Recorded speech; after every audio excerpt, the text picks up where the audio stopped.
Eu gostaria de estar compartilhando com os irmãos hoje. Hoje é a parashá dupla, né? Nós temos duas parashiot no mesmo dia que é lido. É o único caso, um dos poucos casos em que isso acontece.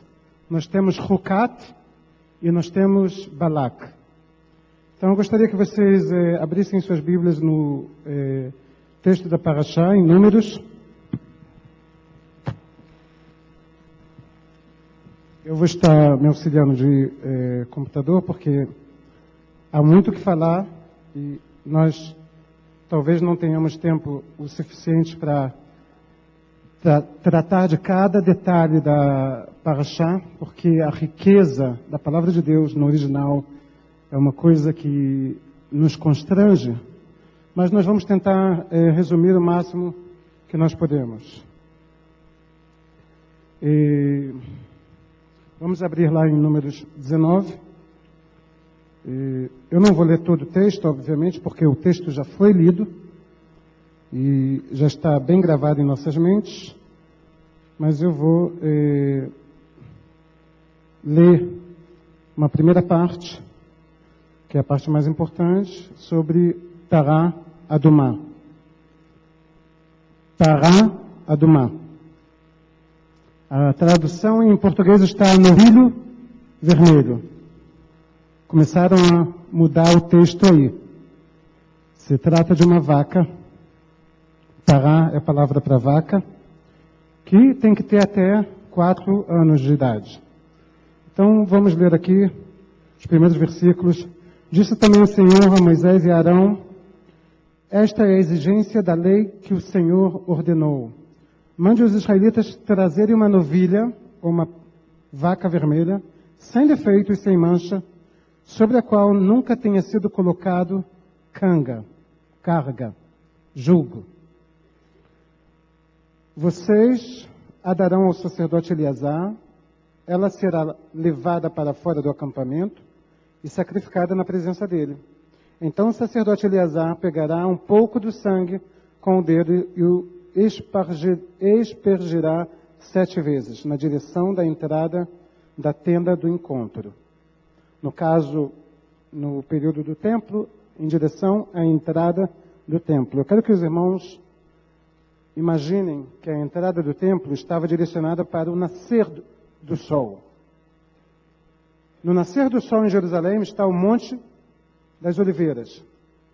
Então, segundo esse texto, o sacerdote deveria se colocar sobre o Monte das Oliveiras e espargir 7 vezes em direção ao monte do templo.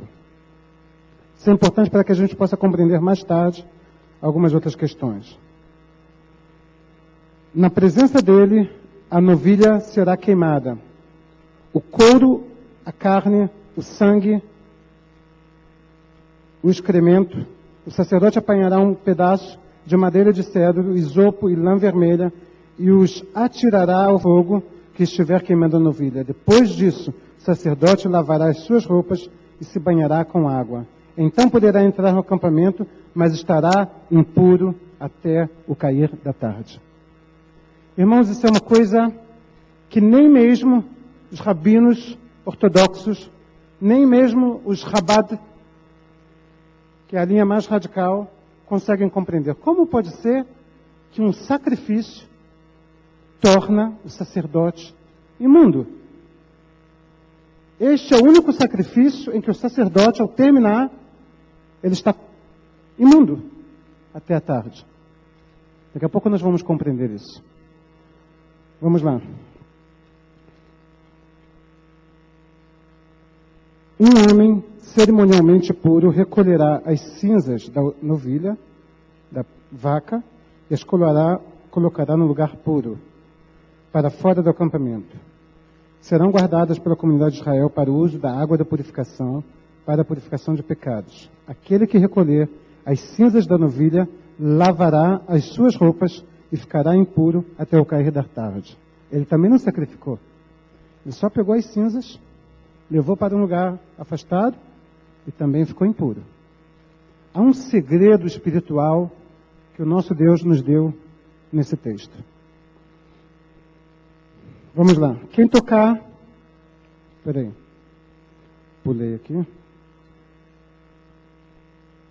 Aquele que recolher as cinzas da novilha também lavará as suas roupas e ficará impuro até o cair da tarde. Este é um decreto perpétuo.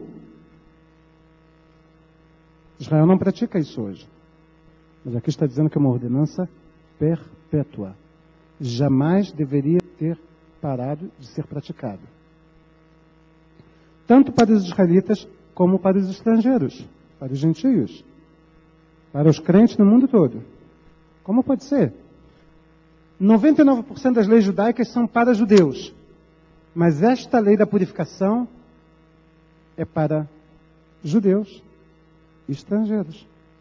Daqui a pouco nós vamos compreender o que o nosso Deus quer nos ensinar com isso. Eu quero ir mais além. Diz aqui o estrangeiro, a palavra estrangeiro aqui é zar. Zar. Isso quer dizer que ele não é morador de Israel. Ele pode ser simplesmente um visitante.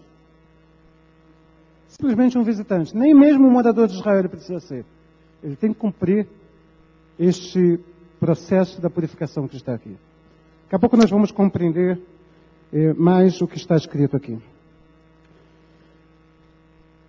Quem tocar no cadáver humano ficará impuro durante 7 dias. Deverá purificar-se com esta água no 3º e no 7º dia. Então estará puro. Se não se purificar no 7º, no 3º e no 7º dia, não estará puro. Quem tocar num cadáver humano e não se purificar, contamina o tabernáculo do Senhor e será eliminado de Israel. Ficará impuro porque a água da purificação não foi derramada sobre ele. Sua impureza permanece sobre ele. Vou parar aqui com os textos, que são textos muito complexos, mas eu gostaria de passar, o slide já está mais adiante do que eu. Nós vamos avançar. Eu vou pedir para tirarem o slide aqui, para a gente não avançar demais, podemos acompanhar o texto. Essa ordem foi dada no mês de Nissan para Moisés.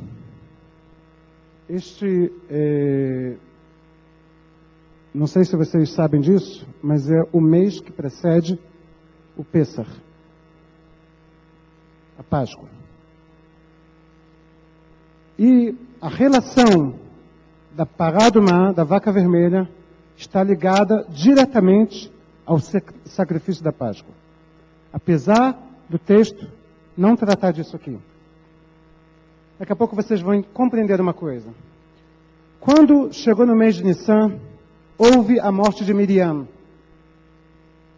Miriam, irmã de Moisés, provavelmente era a mulher responsável pela unidade do povo de Israel como nação. Após a morte de Miriam, os israelitas começaram a reclamar de Arão e a reclamar de Moisés. A gente aí já está pulando um pouco para Mei Merivá. Para compreender Mei Merivá, a gente já vai logo no significado. Mei Merivá quer dizer águas da contenda. No momento em que Miriam morre, começa a haver sede no arraial. Começa a haver necessidade de água. Então eles começam a acusar a Arão e a Moisés de terem tirado eles de uma terra muito boa, o Egito. Agora vamos trazer para a nossa realidade.